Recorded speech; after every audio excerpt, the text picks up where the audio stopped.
शांति, सतयुगी दुनिया की रूपरेखा। आज का हमारा विषय है सतयुग के मालिक कौन। राधे कृष्ण से लक्ष्मी नारायण तक की अमर यात्रा। नोट करना है इस बात को। राधे कृष्ण से लक्ष्मी नारायण तक की अमर यात्रा।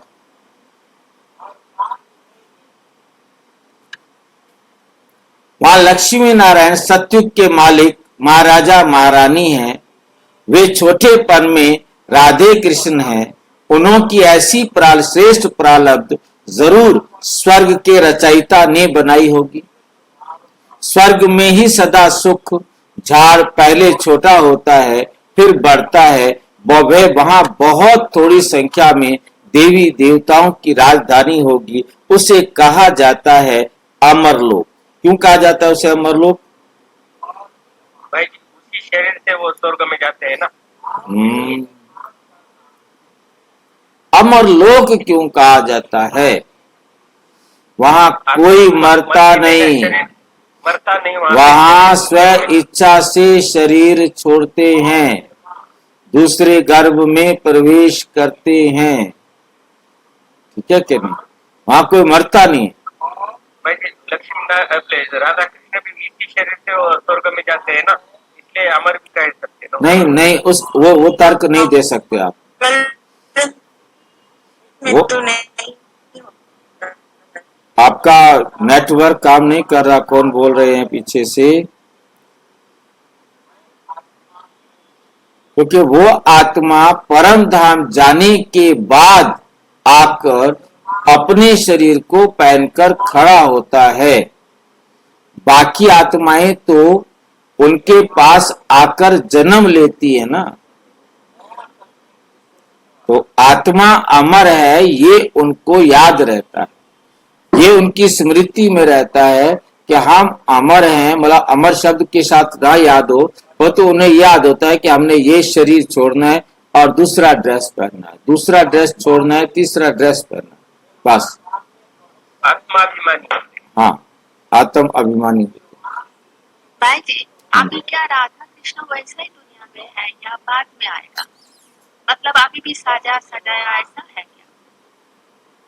देखो, यदि वो जैसे ये जितने भी हमने पहनावे कृष्ण को पहना दिए हैं, ये हम आर्टिस्ट ने पहनाए हैं, चित्रकारों ने पहनाए हैं, मूर्तिकारों ने पहनाए हैं। आप कृष्ण को कितने रूपों में देख सकते हैं, सारे रूप उसके अलग अलग होंगे। ठीक है कि नहीं? वास्तव में वो कृष्ण कैसा होगा? उसने जैसे टेढ़ा मेढ़ा खड़ा करके बांसुरी पकड़ा दी उसके हाथ में, एक पैर कैसे करके खड़ा हो जाता है। परंतु ये जो हमारा फिटनेस के हिसाब से, शारीरिक एक्सरसाइज के हिसाब से, ये रॉन्ग जो है ना पोस्चर है।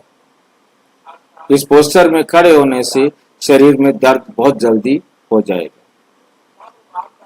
भाई हम कृष्ण की कल्पना नहीं कर सकते। भाई जी, तो होगा ये इस युग में, तो वैकुंठ में है, पर वो कैसा होगा ये हम अभी कल्पना नहीं कर सकते। क्यों बेकार में अपना दिमाग खराब करें?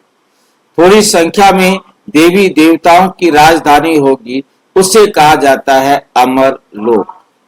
आज हम आपको ले चलेंगे सतयुग की शुरुआत में, जहां राधे कृष्ण बाल रूप में मौजूद है और वहां आत्माएं आगे चलकर बनती हैं सतयुग के मालिक लक्ष्मी और नारायण।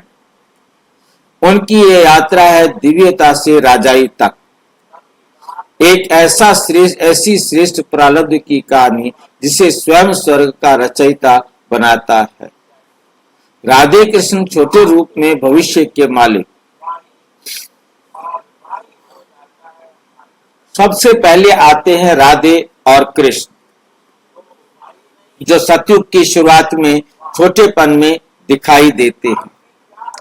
उनका रूप हाँ, कृष्ण और राधे कहना चाहिए, पर वो कह रहे वो जैसे आप बनी हुई है ना, बोल, कोमलता और दिव्यता का प्रतीक। उनका रूप मासूमियत, कोमलता और दिव्यता का प्रतीक है।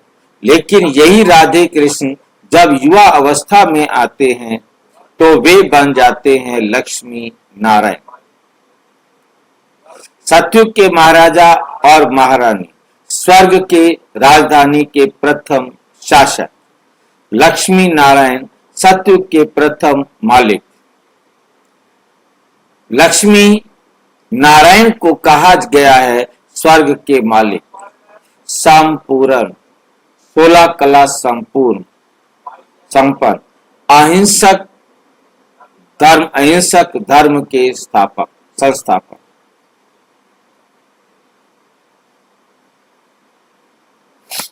भाई जी, संस्थापक कहने का अर्थ है कि वहां की शुरुआत हुई उनके द्वारा।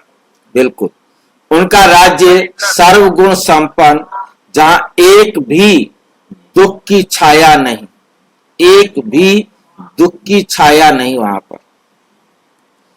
उनकी ऐसी श्रेष्ठ प्रारब्ध कोई साधारण नहीं बना सकता। ये प्रारब्ध स्वयं स्वर्ग के रचयिता परमात्मा शिव द्वारा बनाई जाती है।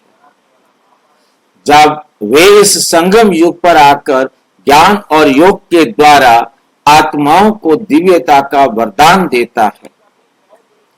स्वर्ग में सदा सुख, स्वर्ग में क्या होता है? सदा सुख। स्वर्ग का मतलब ही है सदा सुख। कोई दुख, कोई चिंता, कोई हिंसा, कोई बीमारी नहीं। वहां की हर आत्मा रहती है संपन्न, संतुष्ट और सुख के दिव्य अनुभव में।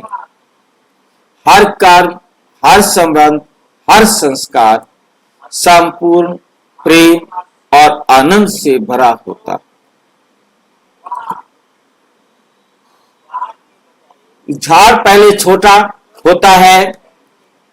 बाबा कहते जैसे एक वृक्ष का बीज सबसे पहले छोटा होता है, फिर धीरे धीरे वे वट वृक्ष बन जाता है, बनता है। वैसे ही सतयुग की शुरुआत में देवी देवताओं की संख्या बहुत थोड़ी होती है।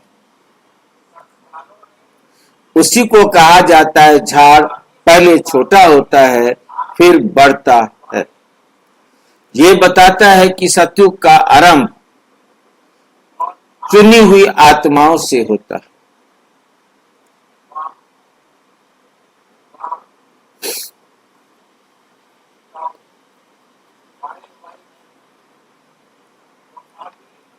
जो आज इस संगम युग में पुरुषार्थ कर अपने भाग्य को दिव्यता से भरते हैं। अमरलोक देवताओं की राजधानी।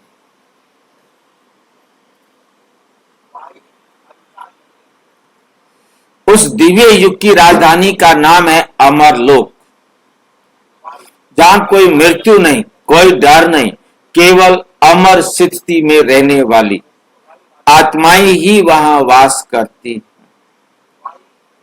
ये कोई मिथक नहीं है, बल्कि यह हमारी आत्मा की स्मृति में बसी सच्चाई है।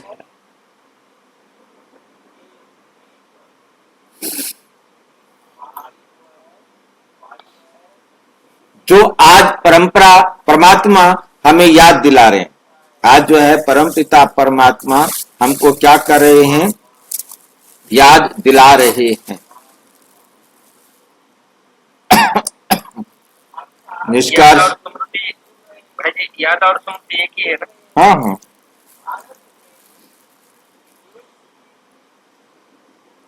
निष्कर्ष, हम कौन थे? हम कौन थे? वही राधे कृष्ण, जिन्हें स्वयं भगवान ने सतयुग के सिंहासन पर बिठाया। आज वही आत्मा भूली हुई है, लेकिन परमात्मा फिर से उस अमर स्मृति को जगा रहे हैं। अच्छा, ओम शांति। और विस्तार से जानने के लिए प्रजापिता ब्रह्मा कुमारी ईश्वरीय विश्वविद्यालय के किसी भी सेवा केंद्र पर संपर्क करें।